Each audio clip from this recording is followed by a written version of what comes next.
Assalamualaikum warahmatullahi wabarakatuh. Kami akan membahas skenario 4 yang berjudulkan serangan peretasan yang disebabkan kerusakan besar di pabrik. Kasus ini menggambarkan bagaimana serangan cyber yang menargetkan sistem industri bisa menimbulkan kerusakan fisik yang nyata.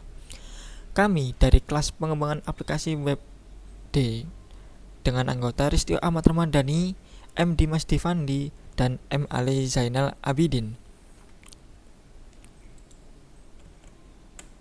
Kasus ini terjadi di sebuah pabrik baja di Jerman, di mana peretasan berhasil menembus sistem digital perusahaan. Mereka tidak hanya mencuri data, tetapi juga mengakses sistem kontrol industri atau ICS, Industrial Control System. Akibatnya, sistem produksi terganggu dan tungku utama mengalami kerusakan parah. Ini menjadi bukti bahwa serangan cyber kini bukan hanya berdampak pada data, tetapi juga pada infrastruktur fisik dan keselamatan operasional. Serangan ini terdiri dari beberapa fase. Pertama, peretas menggunakan metode spear phishing, mengirimkan email berbahaya ke karyawan administratif. Kedua, malware dari email tersebut memberikan akses ke jaringan IT perusahaan. Ketiga, penyerang bergerak secara lateral ke jaringan OT yang mengendalikan mesin pabrik. Dan yang terakhir, mereka berhasil mengubah parameter sistem SCADA dan menyebabkan kerusakan fisik pada tungku produksi. Jadi, serangan ini adalah contoh nyata dari serangan terkoordinasi lintas jaringan IT dan OT. Jika kita lihat akar masalahnya, serangan ini terjadi karena dua faktor utama, kesalahan manusia dan kerentanan teknis. Dari sisi manusia, banyak karyawan tidak waspada terhadap email mencurigakan, menggunakan kata sandi yang lemah, dan kurang melapor jika ada aktivitas aneh. Dari sisi teknis, sistem SCADA menggunakan versi lama tanpa patch, tidak ada segmentasi antara jaringan IT dan OT, serta komunikasi industri tidak dilindungi enkripsi. Kombinasi keduanya menciptakan celah besar yang dimanfaatkan penyerang.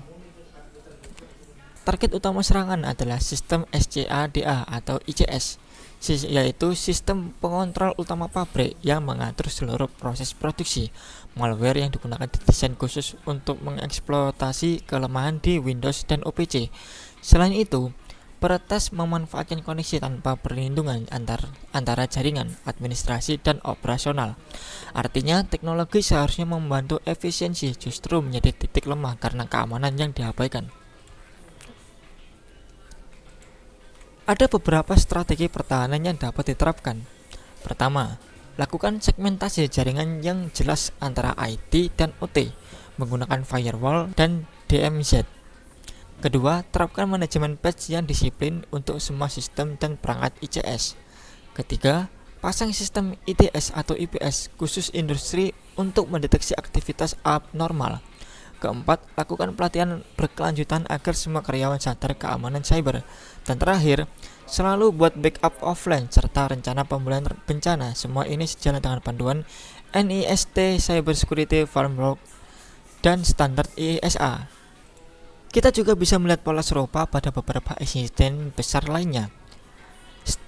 Stuxnet di Iran tahun 2010 yang merusak ribuan sentrifuge nuklir. Colonial Pipeline di Amerika tahun 2021 yang menyebabkan kelangkaan bahan bakar nasional. Dan Norsk Hydro di Norwegia tahun 2019 yang merugikan ratusan juta dolar. Ketiganya sama-sama melibatkan sistem industri yang terhubung ke jaringan tanpa segmentasi dan minim monitoring keamanan. Dari kasus ini, kita belajar bahwa serangan cyber terhadap infrastruktur fisik bukan lagi sekedar teori, tetapi ancaman nyata.